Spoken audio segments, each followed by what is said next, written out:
سلام، به کانال هانتو خوش اومدید. امروز اومدم بهتون آموزش بدم چجوری 60 CP رایگان از کال اف دیوتی موبایل دریافت کنید. قبل اینکه برید سراغ ویدیو لایک کنید، سابسکرایب کنید، زنگوله بغلش هم بزنید.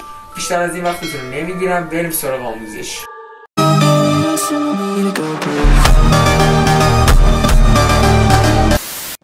بریم برای آموزش. برای گرفتن این 60 CP کال اف به اونایی که تازه وارد کال اف شدن یا اکانت جدید میزنن 60 CP رایگان میده و داخل اکانت جدیدی که میزنید یا تازه کال اف رو میریزید داخل لابیش یه بخشی اومده که اونجا میتونید 60 CP رو بگیرید، ولی برای اکانت اصلی خودتون یا اکانت هایی که قدیمی داشتید نمیاد.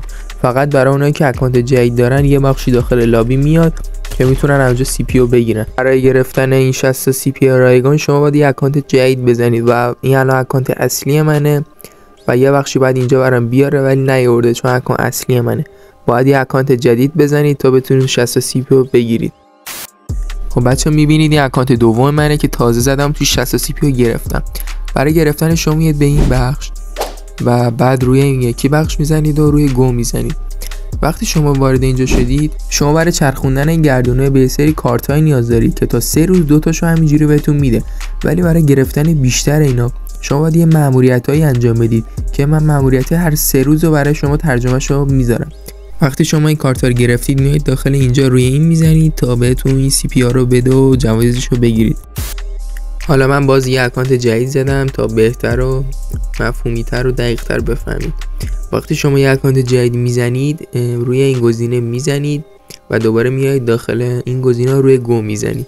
حالا شما روی این گزینه میزنید و این دوتای اول رو تا 3 روز میتونید هر روز 2 تا بگیرید و برای گرفتن بیشتر اینا باید مأموریت انجام بدید که این دوتا رو هر روز بهتون میده. حالا من این دوتا رو میگیرم. وقتی شما روی این اولیه میزنید کارت رو بهتون راحت میده، ولی وقتی روی اون دومی میزنید بهتون بتل پس رو نشون میده و بهتون کارت رو میده که سرجم شما 2 تا کارت همینجوری گرفتید و تا 3 روز این کارت ها ادامه داره و هر روز به شما 2 تا رایگان میده، میتونید راحت بگیرید. بقیه‌اش رو باید یه کاری انجام بدید که بهتون بده. حالا من این 2 تا اون کارت ها رو گرفتم و میخوام الان بزنم این گردونه ببینم چی میده. دور اول رو میزنم و میچرخه و 1 CP داد و دومی هم میزنم. بیشتر به تو CP میده، اگه هم نده تا اون 3 روز کارت ها رو بگیرید CP ها رو میده که الان به من 20 CP رو داد.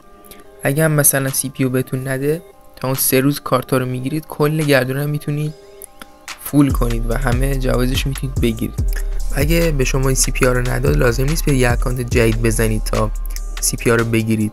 شما اون 3 روزی رو که تکمیل میکنید کارت ها رو یا اون اینونت ها رو تکمیل میکنید میتونید فول کنید و تمام جوایزش رو بگیرید و دیگه لازم نیست اکانت جدید بزنید. اگه نداد دوباره بزنید دوباره بزنید. خب به پایان ویدیو رسیدیم. امیدوارم از ویدیو خوشتون اومده باشه. داخل کانال همیشه این ویدیو میذارم. کانال جدیده، حمایت کنید بیاد بالا، لایک کنید، سابسکرایب کنید، زنگوله بغلش هم بزنید. تا ویدیو بعدی فعلا پیس.